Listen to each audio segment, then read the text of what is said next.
वाहेगुरु जी का खालसा, वाहेगुरु जी की फतेह। आज सम्माननीय बादल साहब की अंतिम अरदास में मैं संगत के सामने उपस्थित हुआ हूं। तब बादल साहब हमारे बीच में न रहने से केवल पंजाब नहीं, समग्र देश की राजनीति और सामाजिक नेतृत्व के क्षेत्र को कभी भी जिसकी पूर्ति न हो ऐसी क्षति हुई। ये गड्ढा जो बादल साहब के जाने से शून्यता जो पैदा हुई है, मैं देख रहा हूं लंबे अरसे तक इसको भर पाना सबके लिए बड़ी मुश्किल हो। बादल साहब के जाने से सिख पंथ ने अपना एक सच्चा सिपाही खोया है, देश ने एक देशभक्त खोया है, किसानों ने अपना सच्चा हमदर्द खोया है और ढेर सारे राजनीतिक जीवन के उच्च मानांकों को सिद्ध करने वाले महापुरुष को खोया है।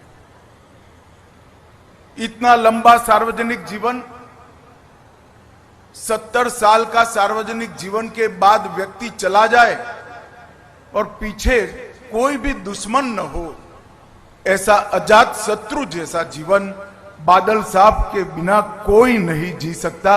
ये मेरे मन से मैं मानता हूं। मैं अनेक बार बादल साहब को मिला हूं, जब भी मिला कुछ सीख पाकर गया, जब भी मिला चेतना प्राप्त कर गया।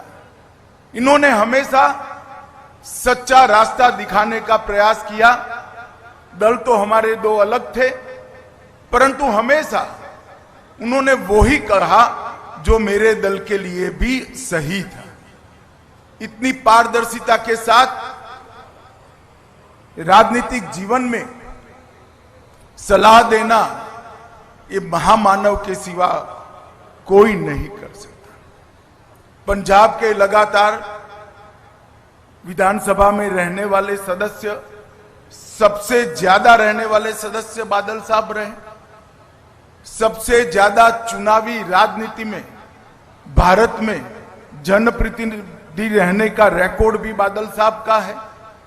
5 बार पंजाब के मुख्यमंत्री बने और मैं रिकॉर्ड के आधार पर कह सकता हूं, नए पंजाब की नींव डालने का काम श्री प्रकाश सिंह बादल ने किया।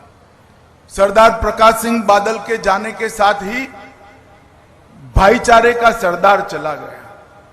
पूरा जीवन हिंदू सिख एकता के लिए पूरा जीवन उन्होंने समर्पित किया। राजनीति में कई विरोध झेलने के बावजूद सबको एकजुट रखने के लिए बादल साहब हमेशा प्रयासशील रहे।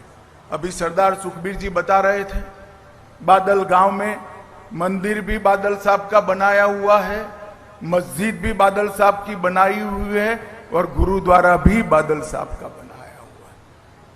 साच अर्थ में ऐसे व्यक्ति को दिया लेकर भी ढूंढेंगे तो देश के राजनीतिक जीवन में, सामाजिक जीवन में कभी भी नहीं मिल पाएगा। 1970 से लेकर आज तक जब भी देश के लिए खड़ा होने का मौका आया, बादल साहब ने कभी पीठ नहीं दिखाई। सार्वजनिक जीवन में सबसे लंबा समय जेल के अंदर रहकर सिद्धांतों के लिए, पंथ के लिए संघर्ष करने वाला कोई व्यक्ति था तो सरदार प्रकाश सिंह बादल थे। इमरजेंसी की बात हो, मैं तो बहुत छोटा बच्चा था मगर मेरे पार्टी के बड़ों से मैंने सुना, अकाल प्रकाश सिंह बादल अकाली दल में चट्टान की तरह इमरजेंसी के खिलाफ खड़े रहे, लोकतंत्र की रक्षा के लिए। कारगिल युद्ध हो, कोई भी लड़ाई हो या आतंकवाद की परछाई हो, हर जगह पे बादल साहब ने आसमान जितने ऊंचे व्यक्तित्व को ढाल की तरह देश के हितों के साथ खड़ा पाया। बादल साहब का जाना समूचे देश के लिए बहुत बड़ी क्षति है।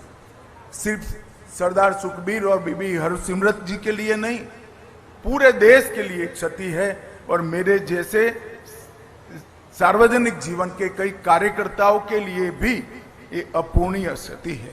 आज दसम गुरु के चरणों में मैं यही प्रार्थना करना चाहता हूं कि बादल साहब के जीवन से हम सब प्रेरणा लें और उन्होंने जिस रास्ते पे चलने की सीख दी थी उस रास्ते पर चलने की वाहेगुरु हम सबको शक्ति दे।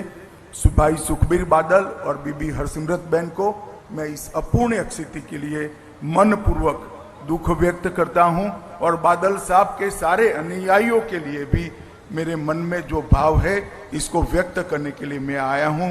अंत में बादल साहब को मेरी ओर से, मेरी पार्टी की ओर से और समग्र देश की ओर से, भारत सरकार की ओर से श्रद्धांजलि देकर मेरी बात को समाप्त करता हूं। वाहे गुरु जी का खालसा, वाहे गुरु जी की फतेह।